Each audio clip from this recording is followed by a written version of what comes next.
Thank you, Evelyn. And I didn't know that my talk was going to be rated R, because all the young people have to leave, but no worries. So I will talk to you about narcolepsy, of course, and mostly about research, because even so I certainly take care of patients, my passion has been to try to find the cause of narcolepsy, because I think this way I think we can make the most progress into treating the condition. So just to give you an idea of narcolepsy, I mean, it's first started to be known in the 19th century. The first descriptions were made in the German literature as well as the French literature. And at the time, people really didn't know if it was a sleep problem or if it was seizures, because some of the people would fall down suddenly with cataplexy, and it was kind of difficult for people to know if it was, like epilepsy or not. But the smart people thought that it was not epilepsy, that it was completely different. So that's when the first syndrome was described and called narcolepsy by a Frenchman, Dr. Gélineau. That's why it's called narcolepsy everywhere except in France, where it's called syndrome of Gélineau. The French always do things differently, I'm sure you know. And then in the 30s, the first amphetamines were described, and the first treatment was used. And then in the 50s, people discovered REM sleep, in particular Kleitman and in Chicago. I mean, it's not a very old discovery. And in fact, my predecessor, Dr. Dement, Bill Dement, was a graduate student when they discovered rapid eye movement sleep, when they discovered that people who slept were moving their eyes at time and they were actually dreaming. And in fact, he was the first to describe that during REM sleep you are dreaming. And he was actually one of the first to describe also that narcoleptic patients go straight into REM sleep just after the discovery of REM sleep. And then in the 70s, Dr. Dement and others gave a talk to the American Medical Association, and they were explaining different sleep disorders. It was in San Francisco. And one of the doctors, one of the veterinarians in the audience said, "Oh, I have a dog with narcolepsy." We're hearing about dogs. And indeed, the dog had narcolepsy. But in the 1970s, people were not very tender with dogs that had a problem. So basically, the dog was already gone because, at that time when a dog was sick, he was basically immediately put asleep and replaced by a healthy dog, which is completely different now, because I get phone calls from people with dogs with narcolepsy regularly every year, and I have to try to figure out a way to treat them. So I have a side practice of canine narcolepsy specialist. And in fact, even better, that has been maybe more than 15 years, that now I have my own dog have narcolepsy. I had a dog called Bear that has narcolepsy that just passed away, was 15.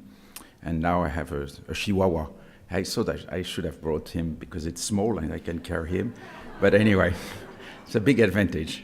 And in the 80s, people found out in Japan that there was some kind of connection of narcolepsy with the immune system somehow, because there was this very specific genetic marker that was called DR2, which now we know is different. It's DQB10602, but that was kind of found to be associated with narcolepsy. So because these genes are very important for the immune system, people started to think that maybe narcolepsy has something to do with the immune system, which is a system that fights infection and fights against the flu or any disease that you have. And then in the 2000s, we had this form of narcolepsy in dogs that was purely genetic. Most cases of narcolepsy in humans, actually pretty much all of them, are not very genetic. So most cases don't have a family history, which is good news, because if you have narcolepsy, you don't risk to have children with narcolepsy. It's relatively rare. It does happen, but it's only a 1% risk. But in these dogs, they all had narcolepsy. So if you bred them, so there were a single gene that was involved. And when we found it after 10 years, we discovered that it was this hypocretin receptor that was broken. And that's when we discovered that human narcolepsy was due to the lack of this chemical called hypocretin or orexin. And then I think the 2010, our current times, are really, a lot of it is trying to figure out why these hypocretin cells this hypocretin is missing in patients with narcolepsy. And as you will see, we believe it's an autoimmune cause. And I think the future, which is quite close now, is going to be hypocretin agonist and prevention. And I will tell you a little bit about that. So narcolepsy, the way it was described in the past, when I when I started to work on narcolepsy, you cannot imagine, it was like the prehistoric times. So, you would talk to neurologists and they will say, oh, but, I told them there were some good prevalence studies that shows that it affects about 1% for 2,000, 0.05%. There have been a lot of studies that shows that it's not that rare, but the neurologists say, you're wrong, because I never see these patients, so it must be rare, So that's kind of the self-fulfilling prophecy. When you don't know how to diagnose a problem, you don't see it, and then you think it's very rare. And that's a problem, as for a long time, I think narcolepsy was just not diagnosed. I don't think it's only the doctors that didn't really know about narcolepsy. I think also it was difficult for some patients to really come forward and explain their symptoms, because sleep is a little bit of a more natural thing. So even up to this date, sometimes I find patients with narcolepsy had narcolepsy for a very long time. They never really brought it up as something very important. So I think, for some people, they don't realize that being sleepy is really a disease. And it's very, but I think hopefully it will change. So generally, narcolepsy, the way it was described, was with this sleepiness, being tired all the time, and having this very typical symptom called cataplexy. And since we were seeing cataplexy only in adults, the way it manifested was very stereotyped. Is when patients were laughing or happy. This is a patient in Italy. He's kind of having fun, and you see he's kind of joking around, and boom, he's going to collapse. And there's a couple of things that are important about it. First is that generally patients don't hurt themselves. That's actually useful to know, because you see he falls down, but it's not like he falls down, boom, like a stone. So in general, of course, there are exceptions to everything. The patients become more and more weak, but it's not so fast that they hurt themselves. They usually have the time to put their hand, to protect their head. It's kind of a crumbling of the muscle tone. And then we know that it's related to REM sleep, because a lot of patients also have very abnormal REM sleep.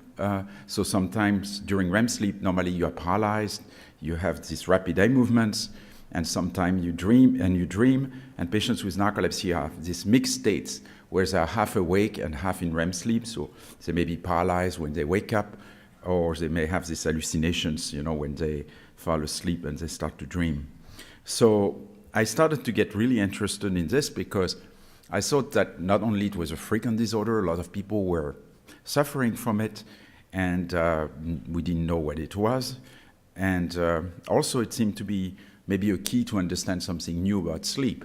And I think narcolepsy, I feel is bad at times, because there have been so many discoveries that have been made thanks to narcolepsy for the understanding of sleep, but somehow I don't feel that the narcoleptic patients have benefited very much back from all this finding.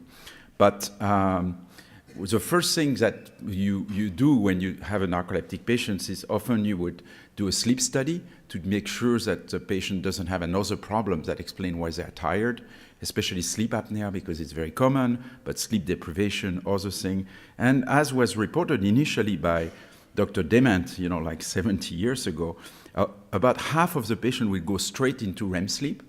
And that's actually a symptom that has been forgotten a little bit, because now everyone focuses on the MSLT, the NAP test during the day. But actually, this is also a very good sign of narcolepsy. It happens not in every narcoleptic, but when it happens, it's very specific. And we are trying to republicize a little bit this symptom, because there are so many sleep studies that are being ordered everywhere for sleep apnea, etc. And there are a lot of patients that sometimes are misdiagnosed. So we are trying to make sure that the doctors, whenever they do a sleep study, at least they look at the REM latency at night, because maybe they could diagnose some narcoleptics that they just forgot. I mean, even in our own sleep clinic, when we did a big sleep screen of narcolepsy with a questionnaire, there were one particular patient who reported cataplexy, and I think it may have been missed by the clinician. So I think, a lot of patients who see a lot of sleep apnea patients, sometimes they don't ask about other symptoms. They assume everyone has sleep apnea. Then, of course, a lot of patients with narcolepsy sleep very poorly, which is something that has been discovered recently. They never really sleep well. And in fact, we have some more evidence of that. And they often have leg movements, and sometimes because they gained weight, they may have sleep apnea. So again, now there is a number of studies, many studies that have replicated that when you fall asleep directly in REM sleep at night, it's very specific for narcolepsy. If you have that, you're pretty much certain to have narcolepsy. But it's not sensitive, which means that you may not have it and still have narcolepsy. Only half of the patients have it. But it's still a good screening tool to know. And otherwise, you do the MSLT, and then you see SOREM, at least multiple SOREM, which is a classical sign of narcolepsy. Now, more recently, there have been questions on whether or not some of those SOREMs are really very significant during the daytime MSLT to diagnose narcolepsy.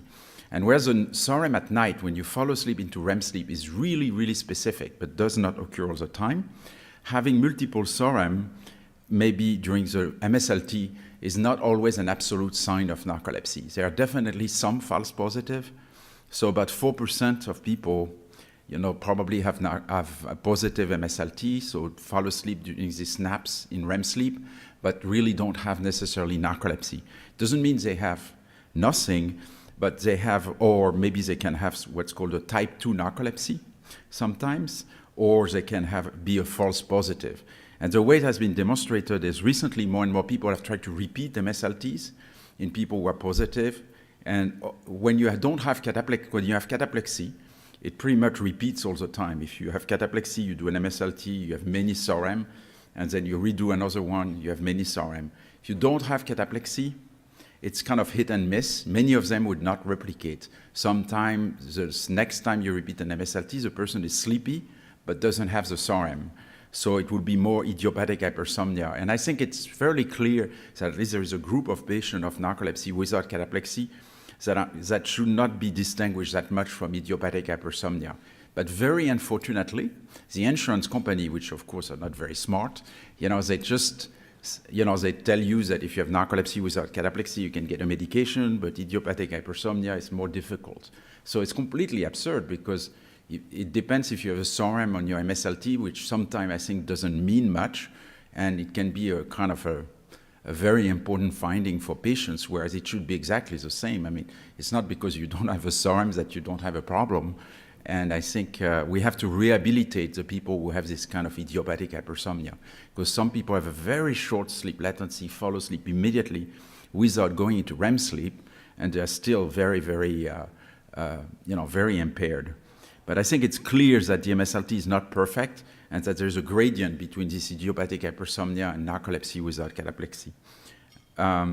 We are doing more and more work. One of the work that we are doing now is we're trying to find, after we found this particular sleep study finding of people going to REM sleep directly in about 50% of the time, we thought, we really have to find a way to diagnose narcolepsy without the sleep test, the nap test. Because you can imagine if we could send people at home with a sleep study and diagnose them with narcolepsy, it would really change everything, right? We could really have a much better test. You won't have the nap test, be cheaper. Many more people would be diagnosed. And as you probably know, patients with narcolepsy don't have just REM sleep onset during the night. As we described, they dream of their dogs, or they hope to dream of their dogs. Or they have a lot of activity going on. Often they wake up in the middle of the night, they can't sleep. Sometimes they're half awake, half asleep. So and you probably also know that right now there is a revolution in two areas. One area is genetics. We can kind of sequence all our genes very quickly.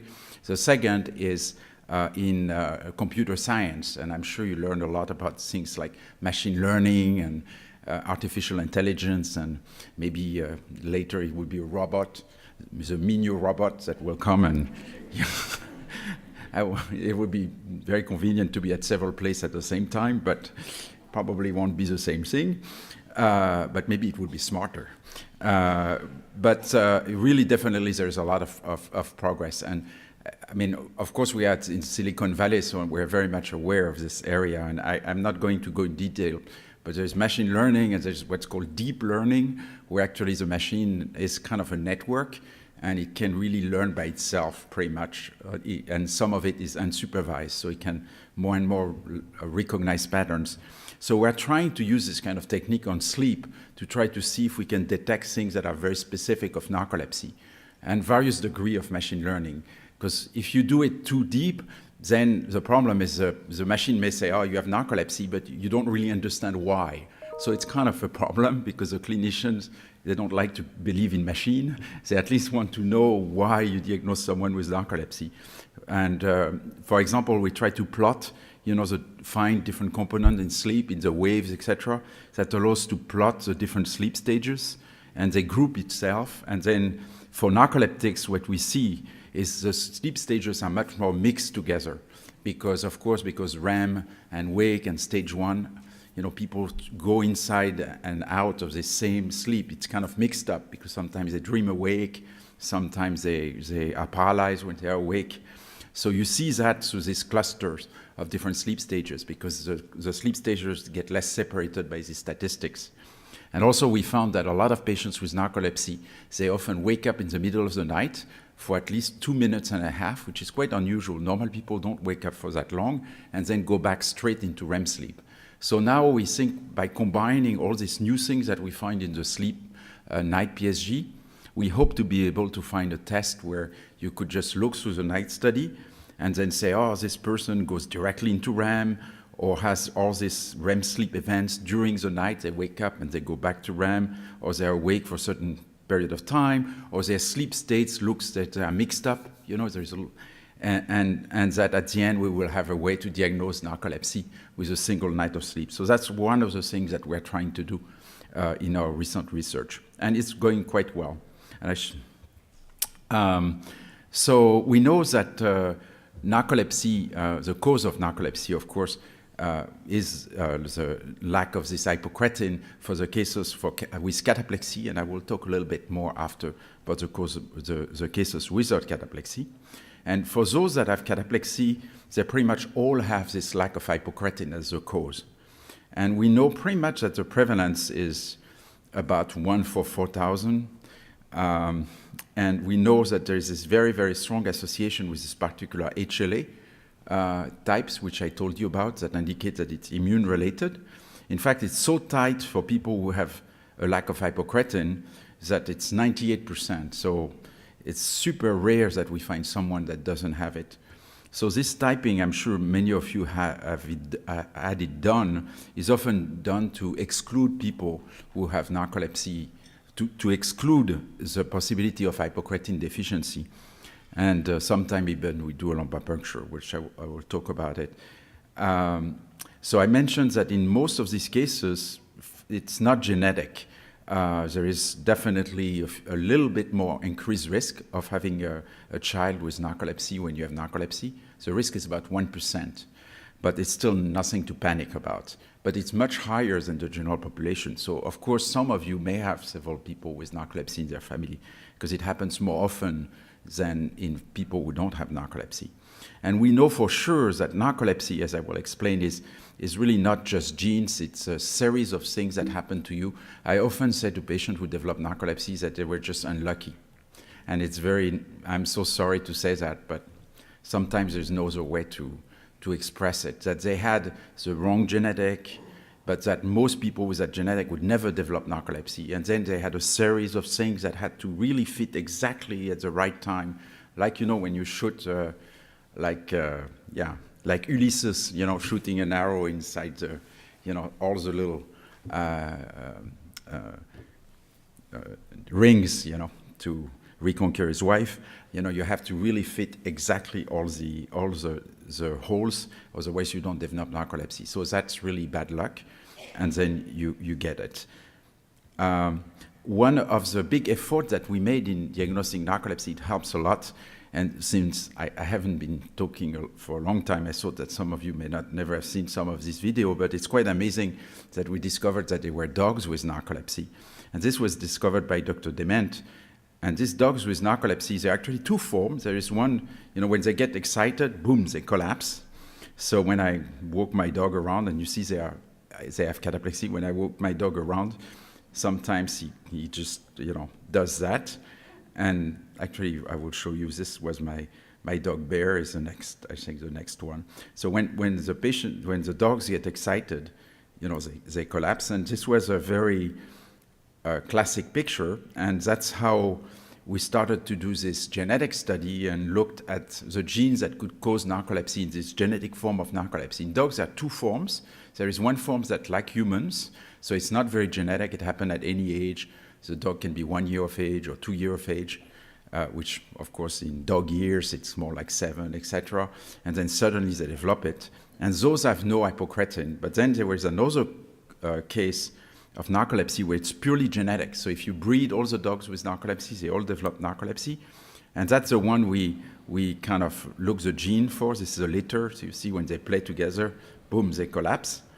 And it took us actually more than 10 years to find this gene. But when we found it, we found that the cause in the dog was this lack of this receptor for a chemical called orexin or hypocretin. So there are a lot of chemicals in your brains. I'm sure you have heard of serotonin for depression. Dopamine is very important to stay awake. Norepinephrine is also important to be attentive or to be awake. And there's tons of those chemicals. And this orexin hypocretin is another one. So there's certain neurons that release this orexin hypocretin. And all these chemicals usually work on nerve cells through receptors. So there's a chemical, and it binds the receptor, and the receptor activates the cells, and it's how it transmits, some information from one nerve cell to the next. And in this dog with narcolepsy, the receptor for this particular chemical was broken. As you see, it was not functioning, and that's why they had narcolepsy. Fortunately, actually, in humans, it's not the cause of the problem, because if it had been the cause of the problem, we would not have much hope in fixing it easily, because these receptors are very complicated. It's like a lock and a key, and replacing a lock is actually quite hard on every cell, whereas replacing the key is easier. And you will see it's really the hypocretin itself, not the receptors that's missing in human. But what's really amazing for this hypocretin orexin is that all the chemicals, this orexin hypocretin, is all located all in a very small part of the brain. This part of the brain is called the hypothalamus. This is a rat brain. And you see it's only like a few thousand cells that produce this chemical. So I must reassure the people who have narcolepsy here, they don't have these cells. They have been destroyed, but it's only very few cells. It's only like a few thousand. Actually, in humans, it's 70,000 out of billions of cells. So it's not like half of the brain of patient with narcolepsy is missing. It's just a few cells. But it happens that they're very important because they secrete these chemicals that keeps you awake. And of course, when it's not there, you have narcolepsy. And you see that I think that's rather good news because, again, this molecule, hypocretin orexin, is released by the cells, and then it works on certain cells all over the brain to make you awake. And you can imagine that in the dog, it's the receptors that doesn't work, which is very difficult to fix. But as we discovered relatively quickly, in humans, the cause is different. In humans, the cause is the lack of hypocretin itself. So the first way we discovered it was actually by taking a lumbar puncture. So you can take, in very difficult cases, we don't do that often, but sometimes we have cases that are difficult. We're not sure, do they have narcolepsy or not? And then we do the HLA first. And if the HLA is positive, then sometimes we do this CSF tap, and we measure the levels of those chemicals that's being produced by the cells. And as you see, in normal people, it's very easy to measure. It has 500 picogram or 400 picogram per milliliter. And in narcoleptics, most of the narcoleptics, not all, have these very low levels. So the cause of narcolepsy in all these people is they don't have these chemicals. The cells have been destroyed. And you see it, like I think it was mentioned, this brain donation program. It's actually a very important thing to contribute this kind of resources, because using this, for example, many years ago, we could kind of look at the brain of patients with narcolepsy and controls and stain for this hypocretin. And here you see a normal person, you see that they have all the cells that produce hypocretin, and this is a patient with narcolepsy. So it's very clear that it's all gone. And it's quite incredible because if you stain this part of the brain for something different in cells that are just next to it, that's called MCH, you see it's perfectly normal. So again, I want to stress that it's not like the brain of patients with narcolepsy is all like destroyed. It's only these cells, and even the cells next to it are completely normal. So something went into the brain and killed only these cells. And that fits very well with the immune system, because the immune system is incredible. It's something that helps you to recognize infections, and it's very well trained to recognize very precise things. Only one virus, that's why vaccination is so effective, because you can target, it can train your immune system to kill only one particular virus. And this is unfortunately what probably happens here. The immune system is wrong and kills only these particular cells by mistake. That's the cause of narcolepsy. And the good news is that there will be the possibility of replacing it, because if the receptor had been broken, it would be very difficult to replace because it's in every cell of the brain, very difficult. But now just replacing the hypocretin should be possible. In fact, is there already a drug? You have probably heard that after our discovery, Merck has developed a drug that actually it's not an agonist, it's called an antagonist. It actually blocks the receptor, so that's why it antagonizes the receptor. It blocks hypocretin to come inside the receptor, and it makes people narcoleptic for one night, it makes them sleep. It's called Belsomna, and there were a lot of questions, would people develop narcolepsy or have cataplexy, but it seems that it makes people sleep, maybe a little more dreaming than other sleeping pills, and probably the dose is not high enough to really produce a full-blown narcolepsy at the dose we give it for insomnia. But it shows that, again, narcolepsy has now led to new discovery, new sleeping pills that are being used for other indication. But what you need is the opposite. You need something that goes inside the receptor and activates it. And that's much harder because I told you these receptors are like a key and a lock. So a key, it's relatively easy to block the key from entering. You put tape on the lock and the key doesn't go in. Or you put chewing gum if you're really nastier, and then it wouldn't go inside. But you really don't need to have something really perfect. It's just very easy. And that's the same for the drug. You just need to find a drug that kind of binds a little bit the receptor on the side and blocks the entrance. It's relatively easy. But finding a drug that can just go inside and just exactly replicate what the hypocretin does, that's much harder. It has to have a very, very precise structure. And for a while, I was not sure that this would be possible to really find a drug that can do that can go in the lock and activate it. Unfortunately, I should mention that the hypocretin, the natural hypocretin, I have plenty in my lab. I could give you tons of it if you want. But it's quite expensive, however. But unfortunately, it doesn't go into the brain. So if you inject it in IV, it would get broken down. So it's not a medication because it doesn't cross what's called the blood-brain barrier. So that's why we need a smaller drug that can replicate, like a smaller version of the key. And I was not sure it would be possible, but now I know of several drug companies and also an academic. There were a paper from Masashi Yanagisawa with my alter ego kind of that works in Japan on narcolepsy and other sleep problems. And he has found one of these drugs that is not yet a drug, but it's definitely has a potential of becoming a drug because it crosses the blood-brain barrier and it does activate the receptor. So I feel pretty confident that in the next 10 years there will be a drug that will be able to do that. And that, of course, will be fantastic for you because for a lot of people that lack hypocretin, it really should replace what you really lack. But, of course, it's very different from having a molecule to having a drug. It has to go through 10 years of regulation and make sure it doesn't go seizures, that it doesn't have other problems. But I think it's feasible. Now we know it's feasible, so it will happen. And certainly for the young people who left the room, it will happen for sure. The next question, of course, is why? So I think this is the direction to go for the treatment, new treatments. Why are the cells missing? And it's important for two reasons. One is that we wouldn't be able to prevent it. And second is also we might be able to diagnose it much faster if we had a blood test And third, we may be able to even one day replace the hypocretin cells. And if the immune system reattacks them, I mean, it won't work. Like in type 1 diabetes, which is very similar to narcolepsy, it's an autoimmune disease where you lose the cells that produce insulin. There's the kids that need insulin for all their life. You can't put back the insulin-producing cells because they get destroyed again by the immune system. So sooner or later, we're going to have to find a way to block this immune response to be able to replace the hypocretin cell for a cure. And the problem is we have had a lot of trouble finding what is kind of killing the hypocretin cells.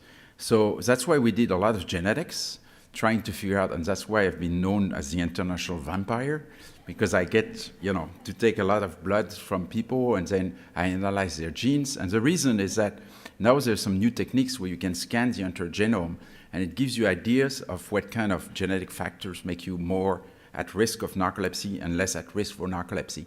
It's not that useful for diagnostic reason. It helps a little bit. I think we will create a panel that will give a risk, but it's not going to help that much for diagnosis. But it gives you a much better idea of what kind of pathway, what kind of things are happening that are leading to the cell death in narcolepsy.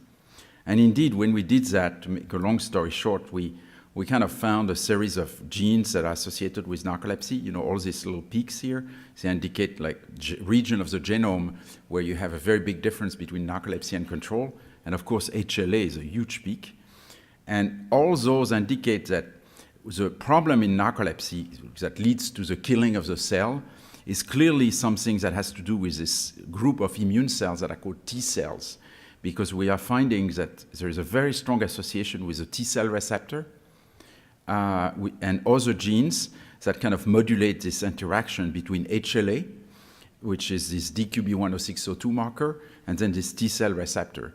And what we think is happening is that there is somehow some T cells, some immune cells that recognize a piece of hypocretin or something that's bound to this 0602 molecules, this HLA 0602s that we type people for. And when you have this particular combination and this particular T cell receptor, then it starts to destroy your hypocretin cells.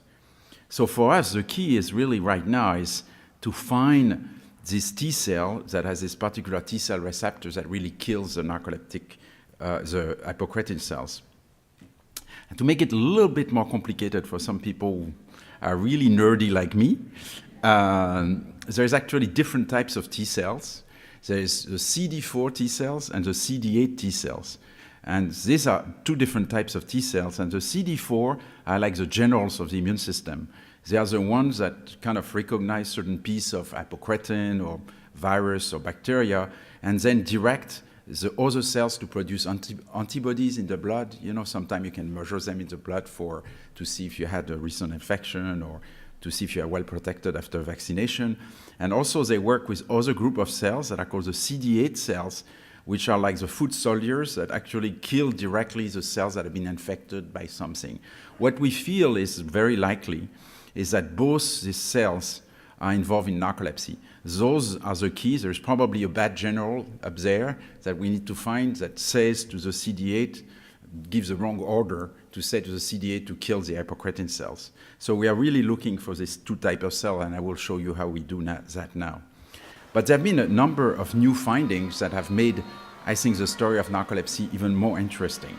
So first, we don't really know why, but recently there were more and more kids with narcolepsy that we started to see.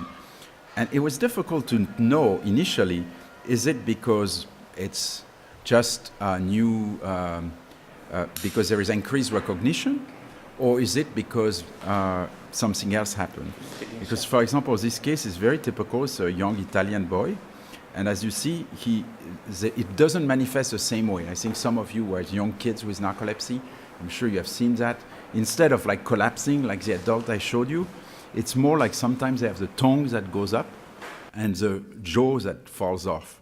Very, very typical. And now, when I see a child with narcolepsy, sometimes it's just I see immediately as soon as the person enters the room because the jaw is a little down and then the tongue has a tendency to fall off. And it's only after a year or two of later that then you start to have the typical picture with laughing and collapsing. And sometimes it's also very severe in children. Like, for example, this very young kid, he can't even walk because his whole body is completely paralyzed. So we started to see more and more children, and in children, what's different from adults is it's much more dramatic. When it starts, it's very abrupt. Sometimes you can say exactly the day when it started. You know, in adults or in adolescents, they tell you, oh, I was maybe during high school, it became worse and worse, and then 6 months later, I got cataplexy. But in children, sometimes many parents tell me, oh, this is exactly at this time, this particular week that it started narcolepsy. And indeed, that led us to, was very weird because I was working with China. Why did I work with China? It's because there are more people in China than in the US. That's very simple. Of course, they are Chinese, but, it still works very well for what we want to do. It's a big country, so there was a center where they didn't know anything about narcolepsy, but I kind of taught them, what is narcolepsy. They didn't even know at the time that you had to give antidepressant to treat cataplexy. But I kind of taught her about narcolepsy in the late 90s, and then we actually had a couple of media events, and then the narcoleptic started to come, and now they have like several thousand narcoleptics just in one center in China. And curiously, I don't know why, it's only children, and mostly children, 70%, and most of them are before puberty, so relatively young children. I suspect it's because of the one-child policy. In China, they're really, really careful about their children, and not to say that in the US we are not, but I think it's definitely one reason. But definitely, I don't know where the adults are, because it's mostly children. Probably they are not diagnosed, the adults. And what was amazing is, again, in children, you can tell exactly the week when it started. So we had an idea one day. We started to just put the number of new cases that start every month, like January, February, March, April, how many new narcoleptics start narcolepsy. And when we plotted it, you see it's very clear. It's kind of every year there is a peak during the summer. It's quite rare to start narcolepsy during the winter. So at the same time, we started to see more and more kids that also had developed narcolepsy after strep throat. So we started to really think that maybe narcolepsy is triggered by infections during the winter. Someone gets a flu, a strep throat, and the immune system gets activated, start to kill the flu and the strep, and then sometime by mistake it will kill the hypocretin cells, and then you develop narcolepsy. And look what happened in 2009.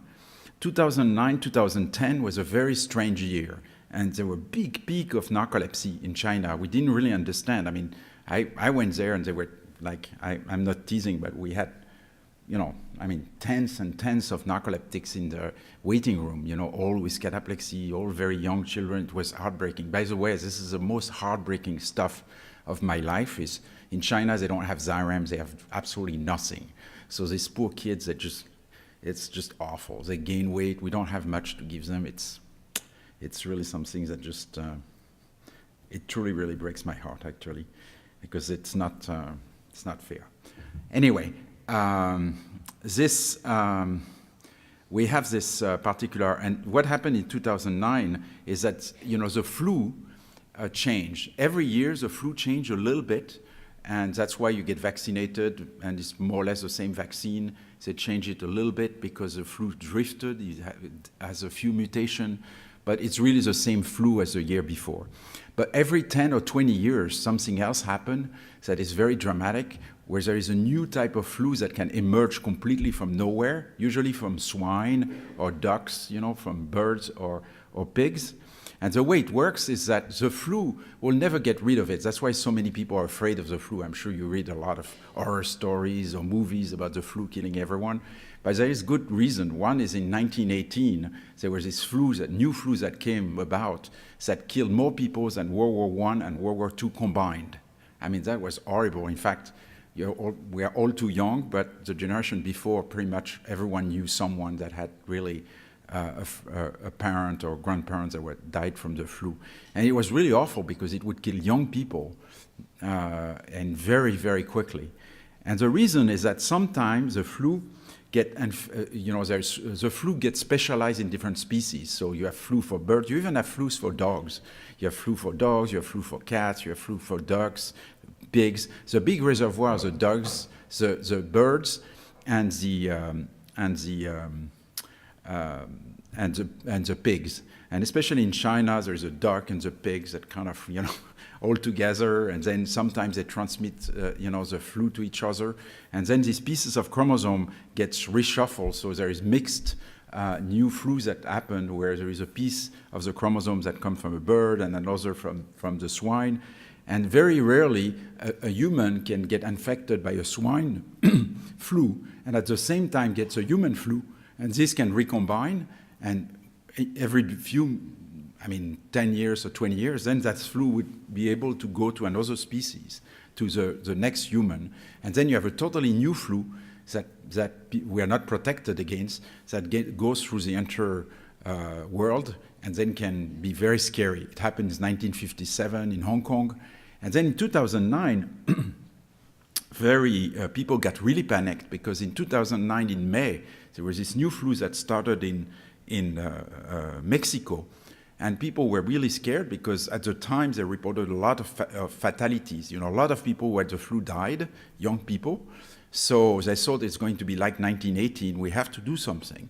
So they rushed to try to create a new vaccine because you can imagine May, June, July, then until December they had 6 months. And it takes a while to do this vaccine because you have to grow them in eggs. So the company were actually stimulated to create vaccine against this particular flu, that's what's called the swine flu, to add to the seasonal flu. And something weird happened. In addition to the Chinese data, where we saw all these new cases, suddenly in Sweden and Finland especially, but pretty much everywhere in Europe, there is one particular vaccine, and I don't want you to be anti-vaccine because that's really not the goal of this, but it's still a very unique finding, one very particular vaccine that's called Pandemrix that seemed to have triggered narcolepsy in many, many children. The risk of developing narcolepsy when you had been vaccinated with this particular vaccine was increased about 10 times. So it's a big effect. But I must reassure you, because it's not that big in conceptually, because even in Sweden or in Finland, if you got the vaccine, it's only 1 out of 15,000 children who develop narcolepsy that were vaccinated. Instead of 1 for 150,000, every year there's about 1 for 150,000 children that develop narcolepsy. That's a baseline incidence rate. And with the vaccine, it was multiplied 10 times, about 1 for 15,000. But still, most of the kids that were vaccinated, even with this high-risk vaccine, never developed narcolepsy. Again, it's really, there's many other, things that need to be aligned for the RO to go through and develop narcolepsy. You need to have the right genetic. You need to have probably this vaccine at exactly the right time. Probably if you had other type of flu before, you don't produce the same immune reaction. So it's really a series of bad luck that happens to you when you develop narcolepsy. But this vaccine really gave us a big clue, maybe on what could be triggering narcolepsy. And what we are doing now is we know that there must be T cells that's really causing this problem of narcolepsy and killing these hypocretin cells. And if we could find it, we could actually diagnose narcolepsy and even find maybe milder case of narcolepsy and maybe treat people better close to onset. So to do that, actually, because we know that this Pandemrix vaccine has been actually triggering narcolepsy, we think that the vaccine can stimulate these T cells that sometimes become abnormal and attack the human body and the hypocretin cells. So to test that's actually quite simple. Now it's quite incredible. You have a special machine that's called a fax machine, which was invented at Stanford, actually, a long time ago. Actually, the person who invented passed away not that long ago. But it's quite amazing. You can take the blood sample of people, isolate the immune cells, and then you can put certain reagents that bind to the surface to recognize like CD4 cells and make them fluorescent. And then they go through a single little channel with a laser beam. And every time a cell has only CD4, it can go on the right side or on the left side if it doesn't have it. So it can actually sort every cell depending on its exact characteristic. It's quite amazing. I mean, it just goes into like a triage, And we are doing this kind of things where we're putting the pandemics vaccine together with T cells, with these cells, and then we measure markers on the surface of cells that indicate that the cells are becoming crazy when they see the pandemics. Basically, they are getting stimulated, so probably they are kind of reacting to the pandemics, and some of them probably cause narcolepsy, because we know that pandemics kind of probably activated these cells to then kill hypocretin cells, and then we just sort them and we try to characterize them. So this is, for example, here is a group of cells, that get activated by pandemics. So we kind of isolate them, and then we sequence them, and we try to find, the cells that cause narcolepsy. We have actually very good results now, but we're in the middle of this experiment, so it's not like I have anything precise to report, but it's a very promising approach, because we are clearly finding cells, very specific cells that are activated with pandemics in controls that were vaccinated versus narcoleptics that were vaccinated. And the difference is probably what mediates the killing of narcoleptic cells. So what about narcolepsy without cataplexy? So that's always, people always ask me about narcolepsy without cataplexy, because I spend a lot of time talking about the cases with cataplexy, and definitely there are cases without cataplexy. So I hinted to you that certainly because you have a positive MSLT, it doesn't really mean that you have narcolepsy due to hypocretin deficiency. In fact, in most cases, when you have positive MSLT but no cataplexy, at the clinic, so these cases here, it's only about 15% that have low hypocretin. So there is a subgroup of people who sometimes don't have cataplexy, and if you do the HLA, it's positive, and if you do the CSF hypocretin, they have no hypocretin. So those are the same as those without cataplexy, but they don't seem to manifest cataplexy. And as I will show, about 50% develop cataplexy over time within 40 years, but the other 50% never develop cataplexy. But it's a relative minority. There's a lot of people who have other narcolepsy with SORM, but no cataplexies that are not caused by the hypocretin. And we don't have any idea what the cause of these problems are. And as I told you, I think there is no big difference between these other cases and idiopathic hypersomnia. So in my opinion, we really need better treatment for those cases, for sure, and more research. As I mentioned to you, about 50%, if you take a lot of cases that have no cataplexy and you just separate them depending on their hypocretin level, you see that the ones that have low hypocretin, only 50% develop cataplexy. So there are definitely some cases who have low hypocretin and never develop cataplexy. We don't know why. Probably they have something special about them, that they can have the low hypocretin but don't necessarily have the cataplexy. They have a less severe problem. And it definitely exists, because also in China, China is such an incredible there's so many patients, but we discovered a pair of twins, and that was quite amazing. They look exactly the same. One of them had really cataplexy and everything, and was really bad, and in fact, he couldn't go to school. The other one was fine, and we did just to check, we did a sleep study in the other twin that was totally fine, and we discovered that other twins went into REM sleep every time as well. And then we did a lumbar puncture, and he also had low CSF hypocretin. So this other kid was not complaining of anything. He was fine. He was going to school. He was just apparently able to nap a little more, but somehow he was not very severely affected. And we start to see some of this patient now. There's probably a lot more people out there that have milder form of narcolepsy that may never even go to the doctor because they don't have cataplexy. They may not even have hypocretin, but they just don't think it bothers them enough. And in fact,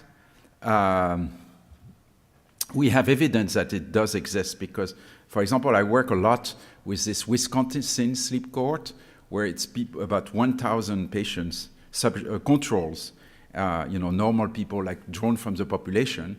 And we have done MSLTs many times on them and many sleep studies. And by doing all kind of analysis, we actually found that there were 3 that had real narcolepsy. So we really think that there are cases in the population with low hypocretin and don't have cataplexy.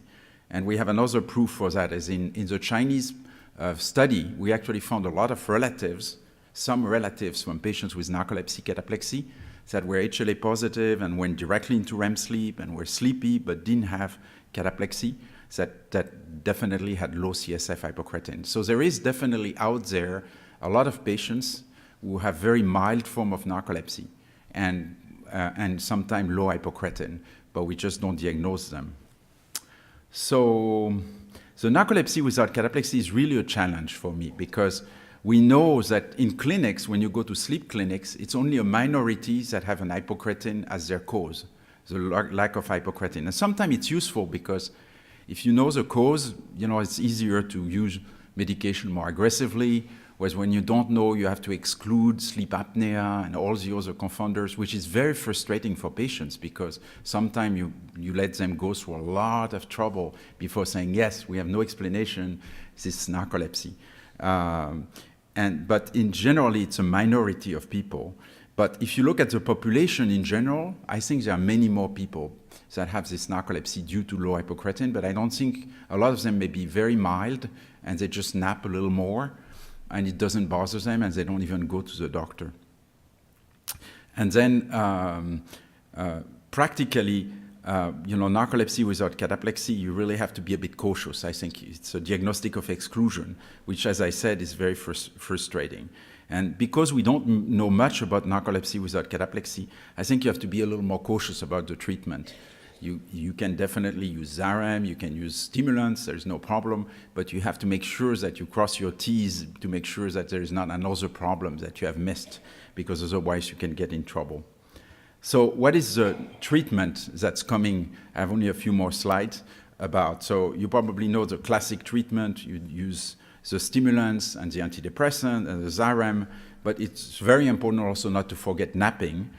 And I'm going to pass this because you probably know all this. And the new treatments, there is a few that are coming about. One of them is this new compound that I think there is a session about it, which is this GZP-110, which is basically a super modafinil / atomoxetine. Modafinil and the stimulants mostly work to stay awake through dopamine. It kind of boosts the brain levels of dopamine. And then sometimes I use another compound that's called atomoxetine or Strattera, which is milder and boosts the levels of norepinephrine. And it's a little bit better for concentration, whereas dopamine kind of makes you more awake. So it depends on the narcoleptic patients. The two drugs can work better in some and others. And atomoxetine also has some effect on cataplexy, so it can be a kind of a helpful drug. And this GZP-110 is a mix of modafinil and atomoxetine. So it boosts norepinephrine and dopamine. So it's a much more powerful stimulant. And the results of the preliminary trials are quite impressive. So it's, as you see here, the MWT, how fast people fall asleep when they are asked to stay awake, is really improved quite a bit with this drug. Another drug that's being used in Europe now is another compound that's very important, another neurotransmitter that's very important to stay awake, is histamine. I mean, I'm sure some of you have allergies, and if you take an antihistamine, boom, you fall asleep. But because histamine is also another component in the brain, another chemical that helps you to stay awake. So there's dopamine, norepinephrine, histamine, and hypocretin, of course. So histamine is another way. If you could boost histamine, you could probably stay more awake because the antihistamine makes you sleepy. And this is this drug called pitolisant that has been used in Europe, and it seems to indeed improve people's sleepiness. Unfortunately, it's not available here, but I think there's a good chance that one day it will come here. What will be very good is that, again, it will work differently from other compounds. And I think especially for narcolepsy without cataplexy, because sometimes we really, for the narcolepsy without cataplexy and normal hypocretin levels, sometimes some of these patients are very difficult to treat. I mean, they don't react well to stimulants. It's a real challenge. And of course, hypocretin. So in conclusion, I think for type 1 narcolepsy, the one that's due to hypocretin deficiency, we pretty much know the cause of all the cases with cataplexy, or most of the cases with cataplexy, is really this lack of hypocretin. And ideally, we hope we can replace it. We know that it affects about 1% for 3,000. We know that there is a small subset of patients without cataplexy that also have this same problem, and 50% of them will develop cataplexy over their lifetime. And probably there is a lot more, like maybe many patients, some of your friends, that nap a little bit too much, that may actually have low hypocretin and don't manifest the disease very severely. And that needs to be proven, but I think it's probably true. It's not unlike celiac disease. Celiac disease and gluten intolerance, when it was first reported in 1970, it was really people who couldn't take bread and were really sick. I mean, it was like a very severe disease. And it was supposed to affect only about 1% for 2000, same as narcolepsy, cataplexy, type 1 hypocretin deficiency. But once they had a blood test, they discovered a lot more people have mild forms. And I think it'd be the same. You may ask, why are they not coming to a sleep clinic? I think it's probably just because they just don't think it impairs them sufficiently. They just nap a little bit more and they just don't go to the clinic. I think we have a good pathway for treatment for these cases. With Xyrem, with other stimulants, the antidepressant, I think most people we can control. Not all, unfortunately, but I would say a good portion do much better. And of course, getting to hypocretin replacement would be the ideal, the gold standard, and I think it will happen. And I think we will find new markers for diagnosing narcolepsy with the immune markers, the T cells. I think we will also one day be able to maybe vaccinate people against narcolepsy or find a way to block the development of narcolepsy. So I think we have pretty much a good road for that. But for this type 2 narcolepsy, this we don't know much, and that's probably an area we really need to work more, because a lot of these patients with type 2 narcolepsy or hypersomnia suffer a great deal, and we don't have much to offer. We have to, there is a diagnostic of exclusion, so we let them go through a lot of test until they get treated, and we definitely need to do a lot more research in that area, in my opinion. So just to mention, of course, it's not just my work. It's a work of a lot of different people. We have people who do a lot of genetic study or immune study, like, for example, Ling Ling has been with me for a very long time, and those are the ones that have done a lot of genetic studies. And then we have more and more people who do informatics, because you would be amazed, but now most important is to be good at math and informatics to do this kind of study, more than doing pipetting. So for the kids here who are not here, that was probably why it was restricted. Do your math, and then, of course, Maliainen, which has been my clinical collaborator for many, many years, and when I'm sure will be honored tomorrow, which I'm really proud of. And of course, we get some funding from NIH, and I should mention that we get some funding from Jazz as well, and also from GSK, because, of course, their vaccine, Pandemrix, it was a GSK vaccine, so we're trying to understand what happened, and they give us a little bit of funding, even so I'm not sure it will continue, unfortunately. So thank you so much for your attention.